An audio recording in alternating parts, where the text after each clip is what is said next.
আমরা আশা করছি অতি দ্রুত নির্বাচন কমিশন ৩ তারিখ ঠিক করে শিডিউল ঘোষণা করুক।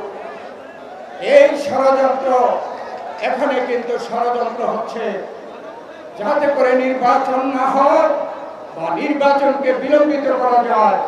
তার জন্য আজকে স্বৈরাচারী পতিত স্বৈরাচার এবং গণতন্ত্রের বিরুদ্ধ শক্তি তারা আজকে ষড়যন্ত্র করছে। যে জাতি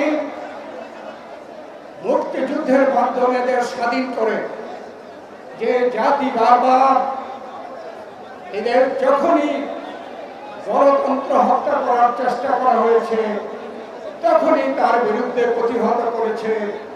এদেশে আওয়ামী লীগ দ্বারা প্রতিষ্ঠিত বাকশাল এদেশ থেকে বিতাড়িত করে শহীদ প্রেসিডেন্ট জিয়া রহমান ৭ই নভেম্বরের সিপাহী জনতার বিপ্লবের মাধ্যমে এই দেশে তিনি বহুদলীয় গণতন্ত্র প্রতিষ্ঠা করেছিলেন।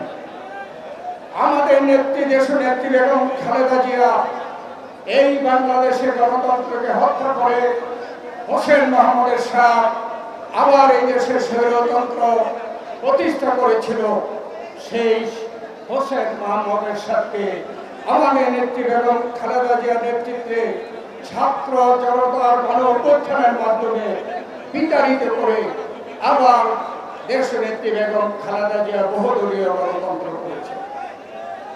এই বাংলাদেশে গণতন্ত্রের সংগ্রাম, গণতন্ত্র প্রতিষ্ঠার পক্ষের শক্তি বাংলাদেশ জাতীয়তাবাদী দলের নেতৃত্বে জনগণ। আর বাংলাদেশে যতবার গণতন্ত্র হত্যা করা হয়েছে, স্বৈরাচারকে প্রতিষ্ঠা করা হয়েছে, তার নায়ক ছিল, তার যারা নেতৃত্ব দিয়েছে তারা হলো আওয়ামী লীগ। আওয়ামী লীগ গণতন্ত্র হত্যার পক্ষে, বিএনপি এবং তার যারা সংগঠন, অঙ্গ সংগঠন সহ সহযোগী সংগঠন সকলে দেশে গণতন্ত্রের পক্ষে। আজকে আমাদের সামনে চ্যালেঞ্জ এই যে সরকার সামনে ফেব্রুয়ারি মাসের মধ্যে রোজার আগে নির্বাচনের কথা ঘোষণা করেছে। আমরা আশা করছি অতি দ্রুত নির্বাচন কমিশন ৩ তারিখ ঠিক করে শিডিউল ঘোষণা করুক।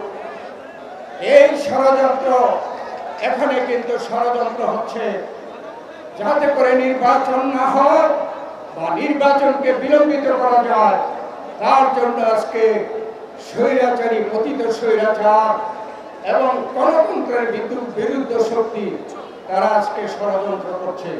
তাই আজকে আমাদেরকে এই সমাবেশ থেকে আমাদের শপথ গ্রহণ করতে হবে। এদেশের ছাত্র জনতা বারবার যেখানে এদেশে গণতন্ত্র প্রতিষ্ঠার জন্য প্রাণ দিয়েছে, এই বাংলাদেশে আমাদের নেতৃত্বে, আমাদের চেয়ারপারসন বেগম খালেদা জিয়ার নেতৃত্বে, ভারপ্রাপ্ত চেয়ারম্যান তারেক রহমানের নেতৃত্বে আমরা আগামী দিনে যাতে একটি সুষ্ঠু নিরপেক্ষ নির্বাচন হয়, জনগণ যাতে স্বাধীনভাবে তাদের প্রতিনিধিকে পাঠিয়ে দেশে একটি গণতান্ত্রিক সরকার প্রতিষ্ঠা করতে পারে, তার জন্য আমরা অতীতে যেমনিভাবে আন্দোলন সংগ্রাম করেছি এখনো আমরা সেই আন্দোলন সংগ্রামে নেতৃত্ব দেব এবং অতি শীঘ্র আমরা আশা করি আমাদের ভারপ্রাপ্ত চেয়ারম্যান তারেক রহমান এসে এই গণতান্ত্রিক আন্দোলনের নির্বাচনের আন্দোলনের নেতৃত্ব দেবেন।